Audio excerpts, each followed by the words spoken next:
that you feel discouraged or afraid that you could not make it through?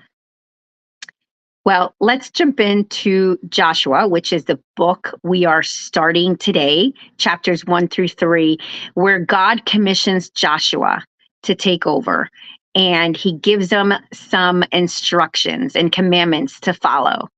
But at the end, reminds him how God is all sufficient and all that he needs. Joshua 1, verse 5 says, "No man shall be able to stand before you all the days of your life. Just as I was with Moses, so I will be with you. I will never leave you nor forsake you. Be strong and courageous, for you shall cause these people to inherit the land that I swore to their fathers to give them. Only be strong and very courageous, being careful to do according to all the law that Moses, my servant, commanded you. Do not turn from it to the right hand or to the left, that you may have good success wherever you go." And he jumps to the conclusion in verse 9, "Have I not commanded you? Be strong and courageous. Do not be frightened and do not be dismayed, for the Lord your God is with you wherever you go." Wow, this is so powerful. It just reminds me of how God is all sufficient. You see, he has commanded Joshua in these steps, and he reminds him 3 times to be strong and courageous. Now, he's telling him over and over because there's some sign of insecurity from Joshua. Joshua was in the war with the Amalekites. He was involved with the spying of the new land. And yet the Lord reminded him again and again, you can do this because I will be with you. I will not leave you nor forsake you. Just like I did with Moses, I will do with you. Joshua was a very humble man, and he trusted God, his power, and his promises.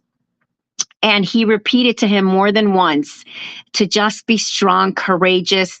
Do not be afraid or dismayed. The word dismayed is reminding him not to be intimidated, not to be troubled or discouraged, because he was going to go before him. So I challenge you, the next time that the Lord gives you a challenge, or you may find yourself in a trial, or the Lord commands you to follow something, and you feel afraid, draw yourself to this verse. I do so myself so many times, where I remind myself that God is with me. He will never leave me nor forsake me. And he has commanded me to be strong and courageous with him. If I try to do things alone, yes, I'm going to be afraid. But if I do things through him, with him, in his obedience and by the word, then I know that he is with me. I can have courage. I can hang on and be strong and not be discouraged. So I hope you found this word encouraging. And next time you find yourself in similar situations, that you may find courage in these verses that we read today. God bless.